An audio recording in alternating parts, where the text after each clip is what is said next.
What's going on, Culture Creatures? It's Adam here. We're back. Sorry, a little bit of a hiatus. I apologize. That's my fault.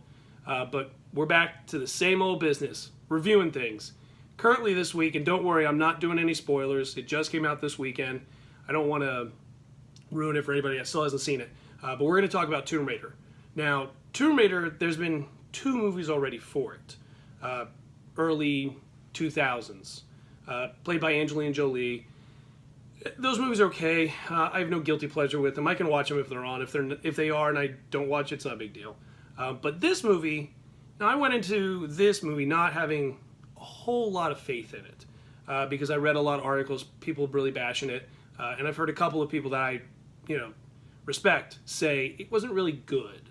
But I went into it very open and just wanted to see what it was about. And tell you what, I actually walked out of it pretty surprised. Now, my ticket was only $3. I really don't know how it went to I went to IMAX, AMC, no different. My ticket was $3 somehow, but whatever. So, definitely got my money's worth on the $3. Story was a little iffy. If you've played the prequel video game that came out a couple years ago, there are cutscenes exactly from that video game that are in this movie. So for me, it tugs on my strings of, I remember that. Or, wait, is this? And it kind of plays with my childhood a little bit, and I like that. Childhood being 2 years ago. I'm still a child.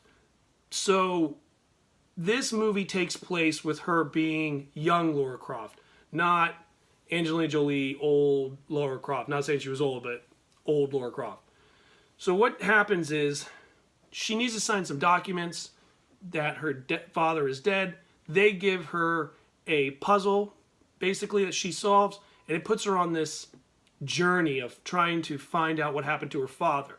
And I don't want to go into detail with it, but I'll tell you what, the 4 main actors in this movie, which are Alicia Vikander, who again is Mrs. Fassbender.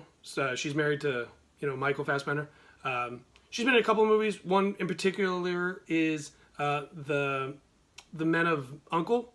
Good movie. I really liked it. I actually didn't see it in theater. I saw it recently. I don't know why I had waited so long. It was actually good. Her father is played by Dominic West, who is in these 2 things. One's called The Wire. I don't know if anyone's heard of that.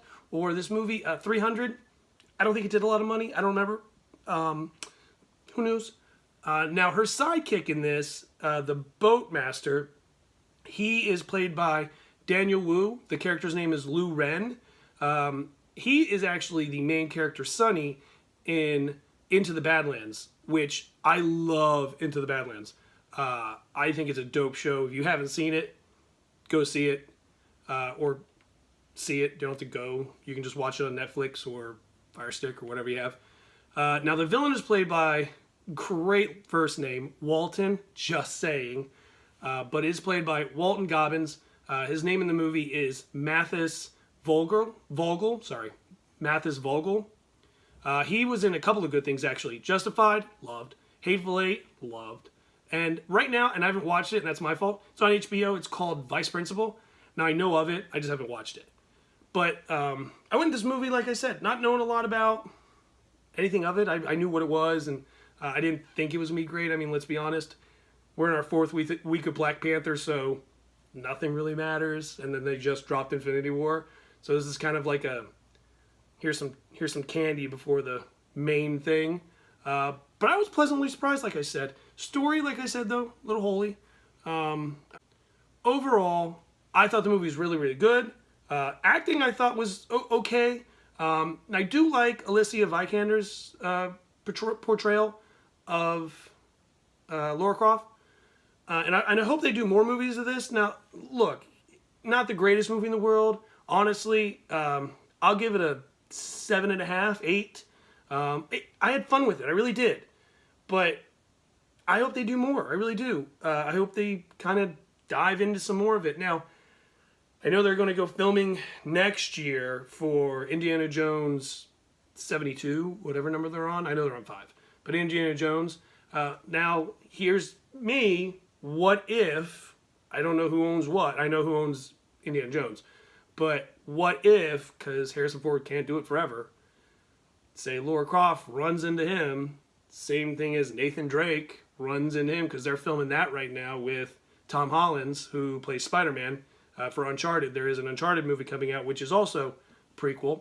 What if the two of them happen to meet, find him, and that carries on the Indiana Jones franchise? Just saying. Maybe helps with the box office a little bit. Now, I know this movie's not doing terrific, but like I said, Black Panther, Wakanda Forever. That's all I kind of have for this movie. I don't really want to give a lot away. That's the only way I can kind of really dive into it with issues and things. But I definitely would go see it, especially if your ticket's $3. But I'd spend the money and go see it. It was good on the big screen. I saw it, like I said, in IMAX. But that's my review for it. I give it a 7.5, 8. But I had fun with it. All right, guys, and that's my review for Tomb Raider. Now, as always, make sure you subscribe to our YouTube channel so you know when we're putting things out. I'm always on Instagram, Facebook. Vero, I haven't really gotten into yet. Yes, I'm on it, but I haven't gotten super into it yet. A little complicated. I don't get it. But Twitter as well. I'm on the main 3 right now. So if you want to get in contact with us, that's how you can. We also have a group on Facebook. Talk about anything really other than politics. We don't do any politics. Try not to do that. TV shows, movies, video games, comics. Big on comics. But that's really all I have right now. Till next time, I'll see you guys in the theaters. Later.